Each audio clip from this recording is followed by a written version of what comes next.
হঠাৎ করে দেখলো ভেড়ার একটা পাল, একটা ভেড়াকে টার্গেট করে বাঘ ছুটতে যাবে, তখন দেখলো ভেড়ার পালের মধ্যে একটা বাঘের বাচ্চা ভ্যা ভ্যা করে সেও দৌড়াচ্ছে।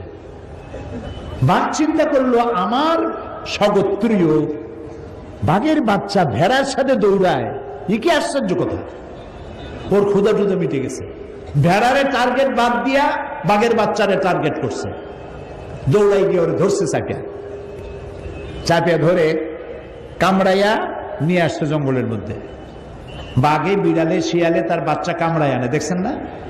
ও তো কোলে নিতে পারে না, কামড়ায় আনে। তো কামড়ায় যে দাঁত বসায় না, ওইভাবে আদর করে নিয়ে আসছে। আসিয়া বলতেছে, এই তুই ভেড়ার দলে গেছিস কেন? তুই তো আমার বাচ্চা, আমার বাঘের বাচ্চা, তুই ভেড়ার দলে কেন? কই না আমি তো ভেড়া। কই না তুই ভেড়া না, তুই বাঘ। কই হ্যাঁ আমি ভেড়া।